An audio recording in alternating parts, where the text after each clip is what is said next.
Gente querida, bom dia. Bom dia. Sejam muito bem-vindos ao nosso tempo de culto, ao nosso Trino Deus. É uma alegria encontrar cada um de vocês nessa manhã. Eu queria convidar vocês a cantarem comigo o prelúdio. Marcelo, pode passar o primeiro slide?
No nome e na presença do Trino Deus, que é Pai, Filho e Espírito Santo, nós estamos reunidos nessa manhã.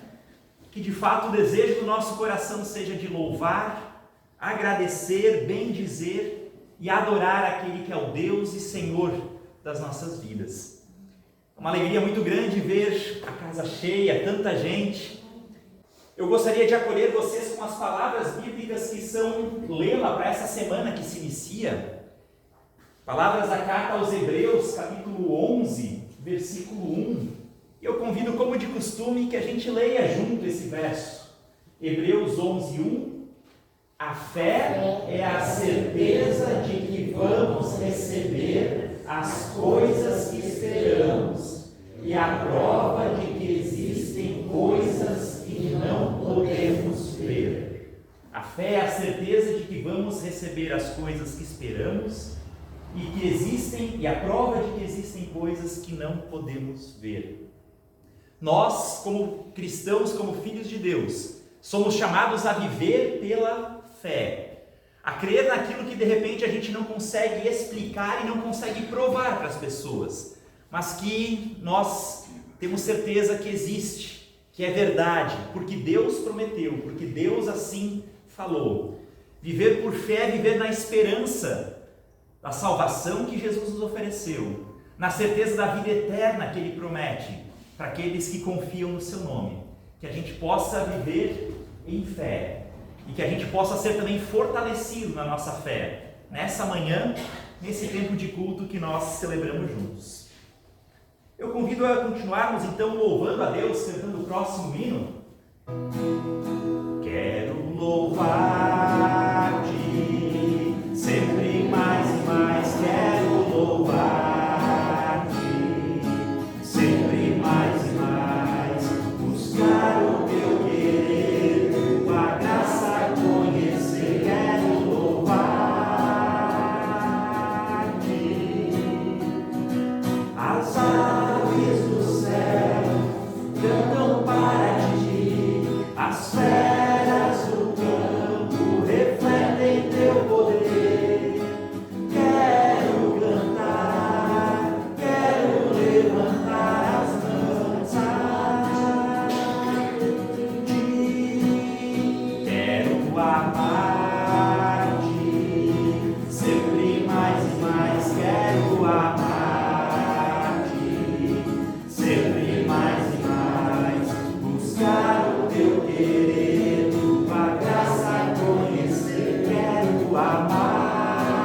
Eu acho muito bonito esse hino porque ele diz que toda a natureza louva a Deus. As aves dos céus cantam para Deus, as feras nos campos, com seu porte, com a sua majestade, refletem a grandeza e o poder de Deus.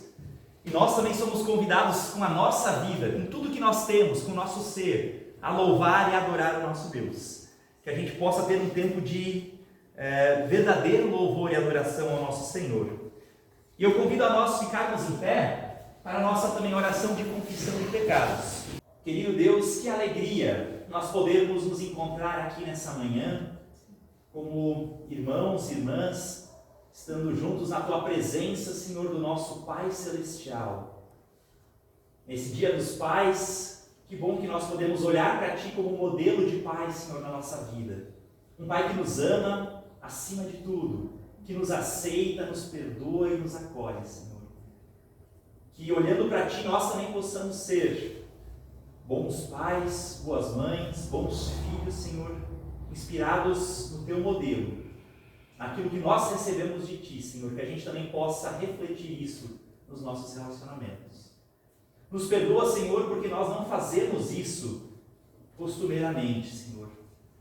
A nossa natureza, a nossa tendência, Senhor, é abandonar os Teus mandamentos, deixar de caminhar pelos Teus caminhos e seguir o nosso próprio coração, a nossa própria vontade, que a Tua palavra diz que muitas vezes é egoísta, má e nos leva para longe de Ti e do nosso próximo. Nos perdoa, Senhor, todas as vezes que nessas semanas que se passaram, nós machucamos o nosso próximo, quando nós quebramos a Tua lei e o Teu mandamento, Senhor.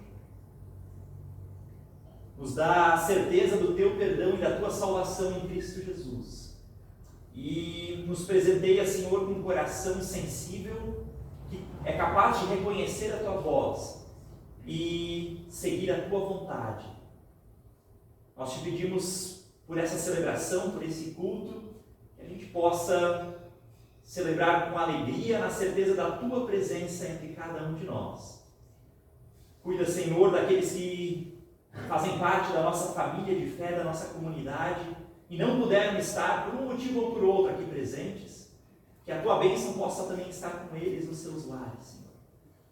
E nós Te pedimos, então, o Teu cuidado e a Tua proteção durante esse tempo de culto, em nome de Jesus. Amém. Quando nós confessamos o nosso pecado, nós também podemos ouvir de Deus a Sua palavra da graça, palavra de absolvição. E através do profeta Miqueias, Deus nos lembra, lá em Miqueias 7,18, ele faz essa pergunta: quem, ó Deus, é semelhante a Ti, que perdoas a iniquidade e que Te esqueces da rebelião do restante da Tua herança? O Senhor não retém a sua ira para sempre, porque Ele tem prazer na benignidade. Deus tem prazer no perdão, no abraço de acolhimento do filho que volta para casa arrependido. Por isso, se você confessou com sinceridade o seu pecado, eu também posso anunciar o perdão e a graça de Deus, em nome do Pai, do Filho e do Espírito Santo. Amém. Amém. Podemos nos sentar? E nós queremos então louvar a Deus pelo seu perdão, pela salvação que Ele nos estende em Cristo Jesus, cantando o hino Ontem, Hoje e para Sempre. Nós podemos crer na promessa de Deus de que Ele nos perdoa porque Ele é o mesmo ontem, hoje e sempre. Nós podemos confiar que as Suas palavras são justas e verdadeiras.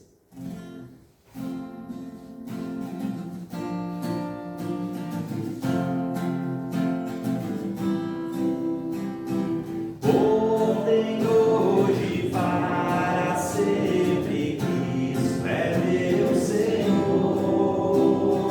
Tudo muda, Cristo nunca. Glória ao Salvador. Glória ao Salvador. Glória ao Salvador. Tudo muda, Cristo nunca. Glória ao Salvador. Assim como nós estamos, vamos fechar nossos olhos e nos dirigir a Deus novamente em oração. Bondoso Deus, em nome de Jesus, nós queremos pedir, Senhor, que também nesse momento em que nós abrimos a Tua palavra, Tu possas aquietar o nosso coração, que o Teu Espírito Santo possa falar a cada um de nós e que a gente possa receber a Tua palavra, crendo que é palavra do alto, é palavra de salvação, é palavra que também nos compromete, Senhor, a mudança de vida, a uma nova atitude na Tua presença. Que a gente possa ouvir as Tuas palavras e obedecê-las e praticá-las em nossa vida. É o que nós te pedimos por Jesus Cristo, Teu Filho e nosso Senhor. Amém. Amém. Nós queremos então ouvir a palavra de Deus, a leitura do Evangelho previsto para o dia de hoje. E eu convido então a lermos do Evangelho de João, capítulo 6, os versos 30 até 58.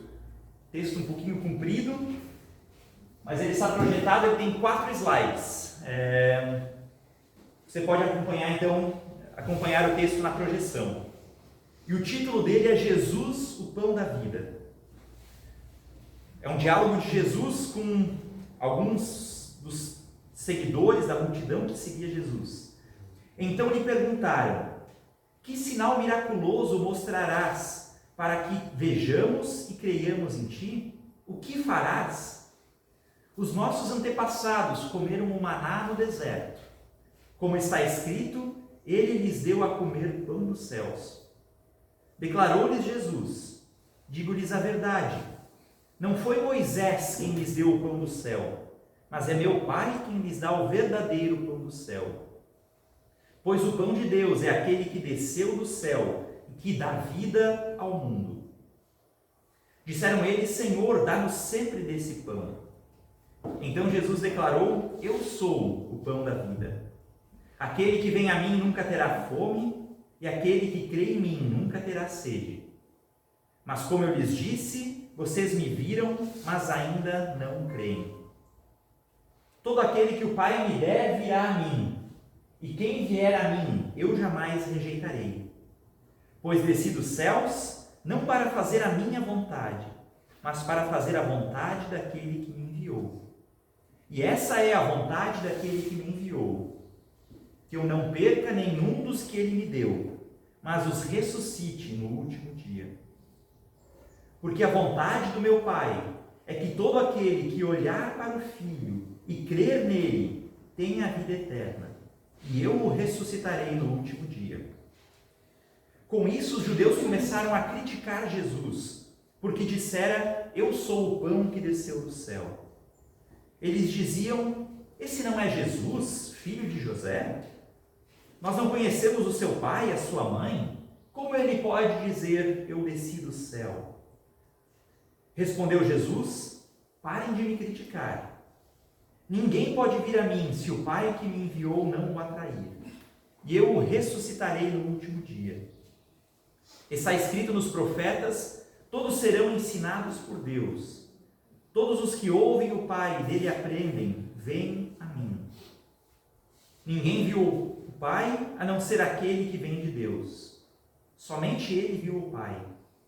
Asseguro-lhes que aquele que crê tem a vida eterna. Eu sou o pão da vida. Os seus antepassados comeram o maná do deserto, mas morreram. Todavia, aqui está o pão que desce do céu, para que não morra quem dele comer. Eu sou o pão vivo que desceu do céu. Se alguém comer desse pão, viverá para sempre. Esse pão é a minha carne, que eu darei pela vida do mundo. Então os judeus começaram a discutir exaltadamente entre si: como pode esse homem nos oferecer a sua carne para comermos? Jesus lhes disse a verdade. Jesus lhes disse: eu lhes digo a verdade, se vocês não comerem a carne do Filho do Homem e não beberem o seu sangue, vocês não terão vida em si mesmos. Todo aquele que come a minha carne e bebe o meu sangue tem a vida eterna, e eu o ressuscitarei no último dia. Pois a minha carne é verdadeira comida, e o meu sangue verdadeira bebida. Todo aquele que come a minha carne e bebe o meu sangue permanece em mim e eu nele. Da mesma forma como o Pai me enviou, e eu vivo por causa do Pai, assim também quem se alimenta de mim viverá por minha causa. Esse é o pão que desceu dos céus. Os antepassados de vocês comeram o maná e morreram, mas aquele que se alimenta desse pão, este viverá para sempre. Até aqui as palavras de Jesus Cristo, que nós recebemos como palavra de Deus, palavra de salvação para cada um de nós. Amém? Meu irmão, minha irmã, o texto de hoje é uma continuação do texto que nós vimos aqui há 2 semanas atrás. Quem estava presente ou quem assistiu pelo celular, há 2 semanas atrás nós trabalhamos o comecinho do capítulo 6 de João, que tratava da multiplicação de pães e peixes, do milagre que Jesus fez. Nós vimos que Jesus tinha se retirado de barco procurando tranquilidade, um tempo a sós de paz, mas ele então encontra novamente a multidão e ele arruma espaço na sua agenda para as pessoas que estavam procurando. E ele então se importa com eles, ele teve misericórdia da multidão, a ponto de alimentá-los, inclusive fisicamente. E ele então promove, a partir de 5 pães e 2 peixes, ele multiplica o alimento, para que todas as pessoas saiam fartas dali. Jesus mostra que o pão físico tem, sim, grande importância, ele é importante na vida das pessoas. Nós precisamos do alimento físico. Mas então o povo começou a seguir Jesus por causa da comida e por causa dos sinais que ele estava realizando. O povo ficou maravilhado com o que viu e eles começam a seguir Jesus, mas por causa daquilo que Jesus fez, por causa dos milagres. E o povo quer mais milagres. A primeira frase do nosso texto que nós lemos é o povo perguntando para Jesus: que sinal você mostrará agora para que a gente creia em você? Qual é o teu próximo milagre? O que você vai fazer para entreter a gente, para demonstrar o seu poder? O que você vai fazer para nos alimentar? Enquanto você fizer isso, a gente vai continuar te seguindo. Mas se parar, de repente a gente segue outro caminho. As expectativas que as pessoas tinham com relação a Jesus eram expectativas equivocadas, nós conseguimos ver. Eles querem apenas sinais, eles querem maravilhas. E Jesus percebe isso e ele entende que precisa corrigir essa expectativa da multidão. Ainda hoje, Jesus é muito mal compreendido por muitas pessoas. Existem muitas pessoas que buscam na fé, na religião, em Jesus, aquilo que ele pode nos oferecer, aquilo que ele pode dar para a gente. E enquanto você está bem, enquanto você é abençoado, as pessoas seguem Jesus. Mas no momento que de repente não é mais vantajoso, abrem mão, vou seguir um outro caminho. No entanto, gente querida, Jesus não quer que a gente o siga por aquilo que ele pode nos dar. Ele não quer que a gente se torne seguidor por aquilo que ele pode nos dar ou nos abençoar. E ele deixa claro isso para a multidão. Nessas palavras, nesse discurso que nós lemos hoje de Jesus, ele deixa isso muito claro. Jesus ele aponta para a centralidade da sua obra nesse texto que nós lemos hoje. É um texto talvez um pouco difícil de entender, mas aqui está o centro da obra de Jesus. As pessoas buscavam Jesus pelo pão físico, mas Jesus fala que existe uma fome maior dentro de cada um dos seres humanos. Dentro de nós existe uma fome que é maior do que a fome de pão. Existe uma fome dentro do nosso coração, que comida nenhuma pode suprir. É uma fome de relacionamento com Deus, é uma fome de significado. Jesus diz: olha, os antepassados de vocês também procuraram pelo pão, pediram pelo pão para Deus, e Deus no deserto alimentou o povo com o maná, pregação da semana passada, o povo no deserto ganha o maná de Deus, mas eles comeram o maná no deserto e morreram. No entanto, eu posso dar a vocês um pão que mata a fome para a eternidade. Essa é a palavra de Jesus, o ensinamento de Jesus para aquela multidão. Vocês estão pedindo pão físico, mas eu tenho um pão que mata a fome de vocês para a eternidade. E daí Jesus começa a dizer que esse pão é a sua carne, e que nós precisamos comer da sua carne, beber do seu sangue, de que ele dá a sua vida para o mundo.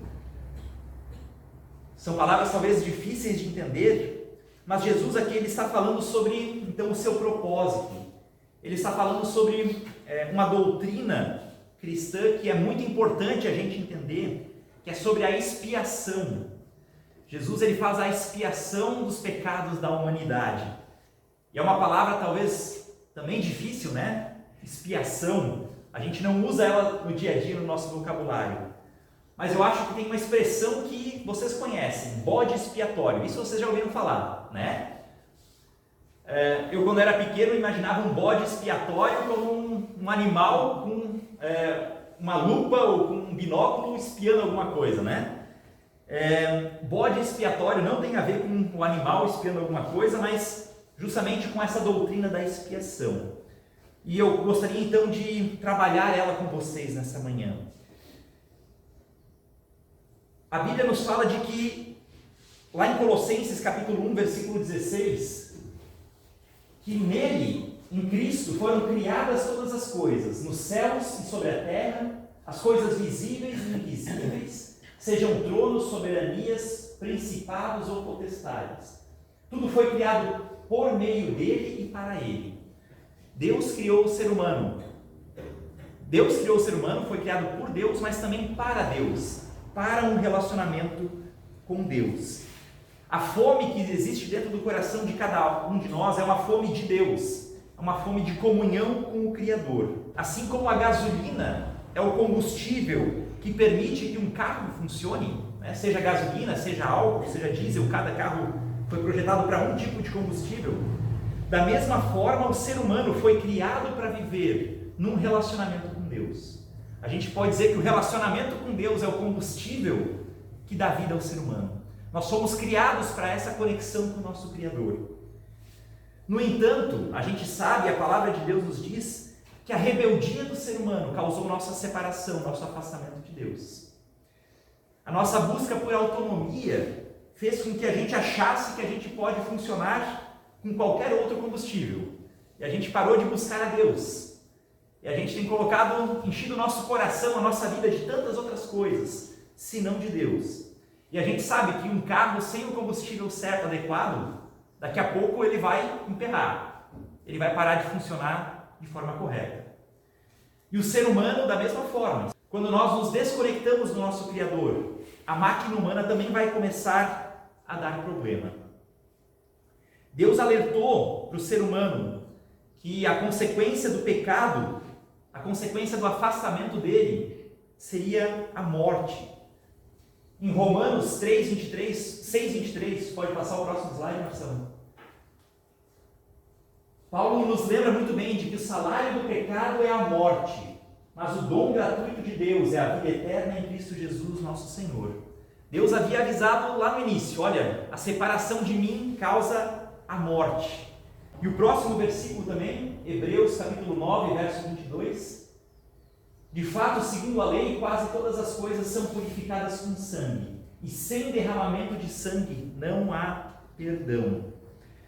Deus, desde o início, deixou muito claro de que o pecado exige derramamento de sangue, exige punição. Deus deixa muito claro que o pecado vai ser condenado e vai ser punido, porque Deus não pode compactuar com o mal e com o pecado. Pelo seu caráter, Deus não pode deixar de ser justo e punir o mal. No entanto, quem pecou foram as suas criaturas que Ele tanto ama. E por seu amor, Deus também não desiste do ser humano. Deus quer ter comunhão com o ser humano. Ele precisa ser justo e punir o pecado, mas Ele quer também demonstrar o seu amor e demonstrar a sua graça. E por isso, Deus provê um meio de graça, um meio de restauração para esse ser humano que pecou e que merece a morte, merece ser castigado. Para voltarmos a ter comunhão com Deus, o próprio Deus instituiu o perdão.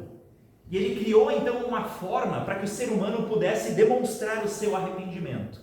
Deus fez uma aliança lá com Abraão, lá no Antigo Testamento, com o povo de Israel. E Ele disse, todas as vezes que vocês pecarem, o sangue de vocês merecia ser derramado pelo pecado de vocês. No entanto, para mostrar a minha graça, a minha misericórdia, vocês podem pegar um novilho, macho, sem defeito, E esse novilho então vai ser oferecido como oferta, como holocausto pelo pecado que você cometeu. Você vai orar, você vai impor as suas mãos sobre a cabeça do animal, e esse animal vai simbolicamente carregar o seu pecado, substitutivamente. Isso significa expiação. Expiação implica substituição de uma vida pela outra. Deus diz: você merece o castigo pelo teu pecado. Você errou e o seu sangue deveria ser derramado. Mas na minha graça, na minha misericórdia, no meu perdão, você vai passar a tua culpa, o teu pecado para esse novilho. E ele vai morrer no teu lugar. O bode vai expiar o seu pecado. Por isso a gente usa a expressão bode expiatório. Porque é o bode que então expiava, que levava a culpa do povo de Israel, a culpa de quem tinha pecado. Ou seja, o pecado era simbolicamente transferido para o animal. E eu acho muito interessante a didática de Deus. Deus vai ensinando o seu povo a respeito do pecado, de que o pecado tem consequência, de que o pecado é sério, é grave, de que ele exige derramamento de sangue, e de como Deus vai fazer para redimir o pecado da humanidade. Pode parecer algo cruel à primeira vista, mas pedagogicamente essa figura é muito preciosa. Quando Deus cobra um sacrifício, derramamento de sangue, ele mostra que o pecado tem um custo muito alto, a nossa própria vida, mas que Deus está disposto a fazer algo para nos reconciliar com Ele. A Bíblia também nos diz que essa aliança, feita através do derramamento do sangue de um bode, era uma aliança provisória. Quando Jesus vem, ele vem para estabelecer uma nova aliança entre Deus e o povo. Uma aliança definitiva, porque o sacrifício do animal pelo pecado tinha que ser feito toda vez que alguém cometesse um pecado. Jesus Cristo, quando ele entrega a sua vida, ele é o cordeiro sem defeito, sem mancha, e aquele que é capaz de tirar plenamente o pecado do mundo. Essa nova aliança, então, é selada no sangue de Jesus, conforme nós lemos na carta aos Hebreus. Jesus se oferece como um novilho sem pecado pelo nosso próprio pecado. Eu acho muito bonita a forma como o autor de Hebreus, então, coloca, eu gostaria de ler para vocês, um pequeno trechinho de Hebreus, não está no slide, mas diz assim: Cristo entrou no verdadeiro lugar santo, e ele se ofereceu a Deus como sacrifício pelos nossos pecados. Ele não precisa fazer isso todos os anos, como os principais sacerdotes faziam na antiga aliança, com um sangue que não era o deles. Se fosse, ele teria de se sacrificar repetidamente no decorrer da história. Em vez disso, Jesus se sacrificou de uma vez por todas, assumindo todos os outros sacrifícios no seu próprio sacrifício. A solução final para o pecado. Em Jesus Cristo, Deus dá uma solução final para o problema do pecado da humanidade. Todo mundo tem de morrer uma vez e depois encarar as consequências da sua vida. Assim, a morte de Cristo também foi um acontecimento único, mas foi um sacrifício que levou os nossos pecados para sempre. Assim, da próxima vez que ele se manifestar, o resultado para os que estão ansiosos para encontrá-lo será exatamente a salvação. Jesus se ofereceu como sacrifício de uma vez por todas para Deus. Nós não precisamos hoje mais oferecer sacrifício de animais, porque Cristo entregou o seu sangue. E ele então resolve aquilo que o pecado estragou. Ele conserta aquilo que o pecado estragou. Ele nos permite novamente experimentar comunhão com o nosso Deus. E o sacrifício de Jesus, então, ele nos traz salvação e nos traz vida eterna. Algumas vezes no texto que nós lemos, Jesus fala: quem comer da minha carne, quem beber do meu sangue, esse terá a vida eterna. Esse passou da morte para a vida. Jesus, no seu sacrifício, sendo o pão da vida, ele mata essa nossa fome do relacionamento com Deus. Ele nos proveu o verdadeiro pão, que nos alimenta e nos sacia para a eternidade. Jesus nos garante a vida eterna junto a Deus. Esse texto, eu acredito que para nós ele traz as duas implicações para a gente hoje. A primeira delas, ele nos lembra o alto custo que foi pago do sacrifício de Jesus. Muitas vezes nós esquecemos o preço que Deus pagou para que a gente pudesse experimentar o perdão e a reconciliação. Para nós é graça, vem de graça. Nós não precisamos fazer nada para sermos aceitos e amados por Deus.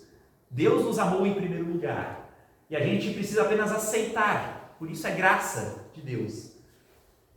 No entanto, para Jesus Cristo, que morreu pelos nossos pecados, veio com um custo muito alto. Ele precisou derramar o seu sangue, dar a sua vida para nos perdoar. Muitas vezes nós tratamos o perdão de Deus de uma forma muito leviana. Como não nos custa nada, muitas vezes a gente age que nem na igreja de Roma, Paulo precisou escrever. O povo dizia, se Deus nos perdoa e nos dá sua graça, e quanto mais a gente pecar, mais graça Deus vai derramar sobre a nossa vida. Por isso, vamos pecar à vontade, né? Vamos ser irresponsáveis, vamos viver a vida como a gente quiser, porque Deus vai derramar graça, vai nos perdoar. E assim a gente faz da graça de Deus algo barato. A gente não lembra do preço, do alto preço que Jesus pagou para nos dar o perdão. Sabendo do custo que Deus teve para nos perdoar os pecados, nós precisamos então nos comprometer com a graça de Jesus Cristo demonstrada na cruz. A fé leva a pessoa a se apropriar do sacrifício de Jesus, se apropriar de Jesus Cristo, que gera o nosso compromisso com o Pai. E em segundo lugar, então, nós devemos confiar no sacrifício de Jesus Cristo como suficiente. Somente Ele pode lavar os nossos pecados. Não existe mais nada que nós possamos acrescentar à obra que Jesus realizou na cruz. Não existe mérito nosso, não existe boa obra nossa que possa nos aproximar de Deus.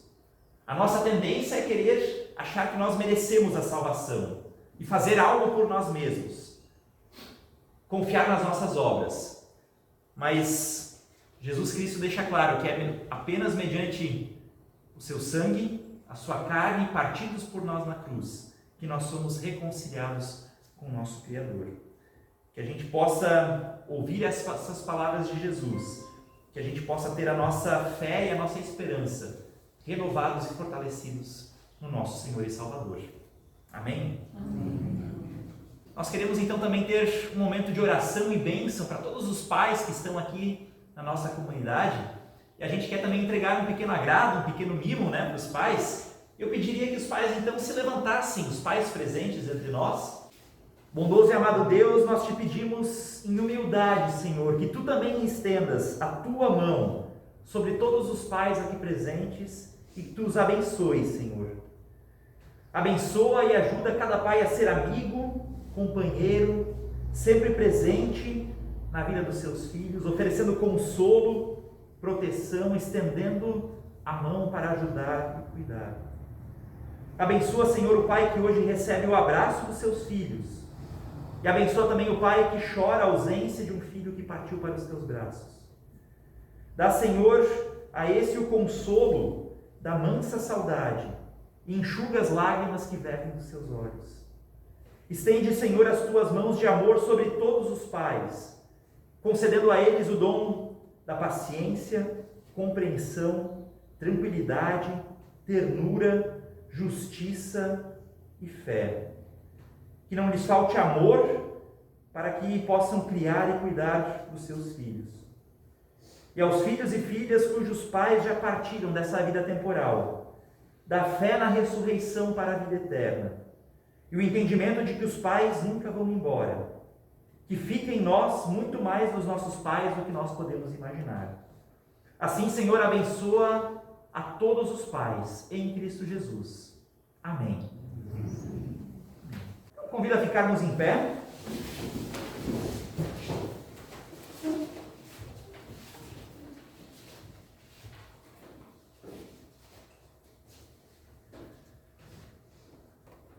Bondoso e amado Deus, Nós te agradecemos, Senhor, porque Tu nos presenteias com a Tua palavra. Obrigado que Tu és o pão vivo que desceu do céu para matar a nossa fome, para nos reconciliar com Deus. Obrigado, Senhor, que Tu não hesitou em partir a Tua vida para nos presentear com vida nova, vida plena e vida eterna, Senhor. Que a gente possa responder a essa Tua atitude de amor, Senhor, também nos comprometendo contigo, com o Teu reino, com a Tua causa, com a Tua justiça, Senhor. Nos ajuda a cada novo dia a comer do Teu corpo, beber do Teu sangue, Senhor, no sentido de viver uma vida comprometida com o Teu reino, com os valores que Tu nos ensina, Senhor, na Tua palavra. Nós queremos, em humildade, Senhor, também colocar nas Tuas mãos todas essas pessoas que foram mencionadas aqui. Queremos Te agradecer, Senhor, pela recuperação da Isolete, da sua cirurgia, que tem tudo corrido bem, Senhor, que ela está se recuperando em casa. Também Te agradecemos que Tu cuidou da vida da Larissa, Senhor, tem cuidado até aqui. Nós cremos que ela continua nas Tuas mãos. Permite, Senhor, que ela possa se recuperar a cada novo dia, recuperar as forças e o vigor. Também a Carolina, Deus, que ela esteja se sentindo cuidada e amparada por Ti, cada dia sendo fortalecida na Tua presença. Oramos pela vida da Claudete, Senhor, que tem enfrentado esse mal tão terrível da depressão, Senhor. Que Tu possas tocar na vida dela, Senhor. Fortalecer o seu corpo, a sua mente, a sua saúde física, emocional e espiritual, Deus. Que ela possa sentir o Teu cuidado nesse momento de fragilidade. E que ela possa de novo recobrar a sua alegria e experimentar a cura na sua vida, Senhor. Em nome de Jesus, cuida dessa Tua filha e a restaura. Nós pedimos por todos os enfermos, todos os enlutados, Senhor, que possam experimentar o Teu cuidado. Nós entregamos as nossas famílias nas Tuas mãos, Te agradecendo pela bênção de termos pessoas ao nosso lado, que são importantes para nós, que caminham conosco, Senhor. Cuida dos nossos familiares, estende a Tua mão, protege, abençoa. Os nossos pais, Senhor, que Tu nos desse, Te agradecemos pelo exemplo de vida, abençoa os pais que ainda estão conosco, nos ajuda a sermos pais que vivem, que refletem, Senhor, a Tua paternidade, aquilo que Tu és para cada um de nós. Abençoa a nossa semana, nossas atividades, afazeres. Nós entregamos tudo aos Teus cuidados, confiando que Tu estás olhando por cada um de nós. E o mais que trazemos em nosso coração, colocamos diante de Ti, orando conforme o Teu Filho Jesus nos ensinou. Pai nosso que estás no céu, santificado seja o Teu nome. Venha o Teu reino, seja feita a Tua vontade, assim na terra como no céu. O pão nosso de cada dia nos dá hoje, e perdoa-nos as nossas dívidas, assim como nós também perdoamos aos nossos devedores. E não nos deixes cair em tentação, mas livra-nos do mal, pois Teu é o reino, o poder e a glória, para sempre. Amém. Podemos sentar, cantamos então o nosso último hino e recolhemos a nossa oferta para a comunidade.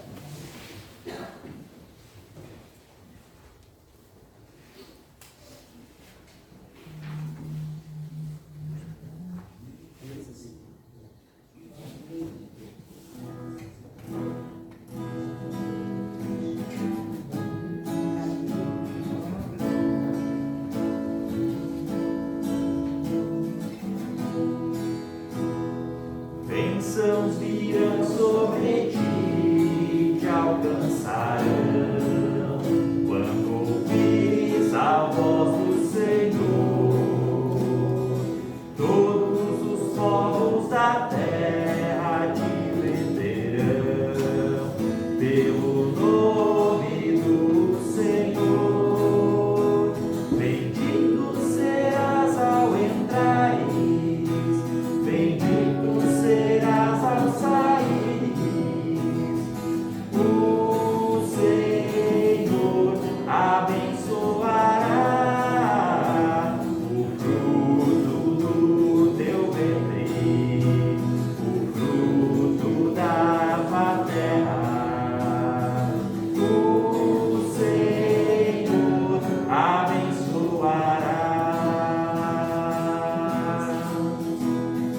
bênçãos virão sobre ti, te alcançarão, quando ouvires a voz do Senhor.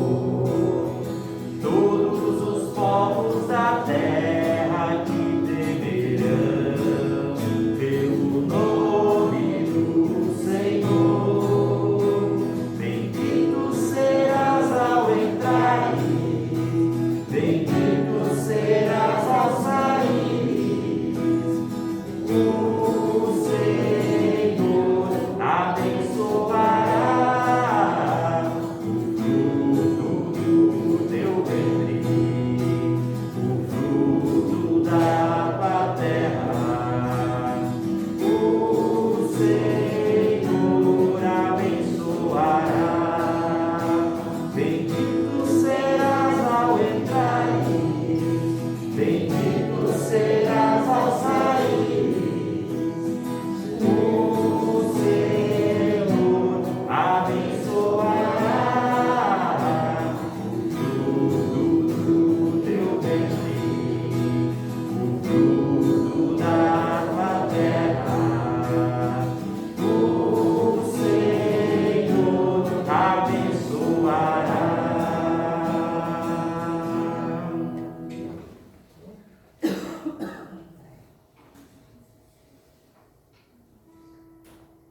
Que as ricas bênçãos de Deus também possam vir sobre a vida de cada um de vocês, que Ele possa conduzi-los e guiá-los nessa semana que se inicia.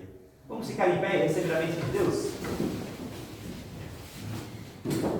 Que o Senhor te abençoe e te guarde, que o Senhor faça resplandecer o seu rosto sobre ti, que Ele tenha misericórdia de ti, que sobre ti o Senhor levante a sua face e te dê a sua maravilhosa paz, hoje e para todo sempre.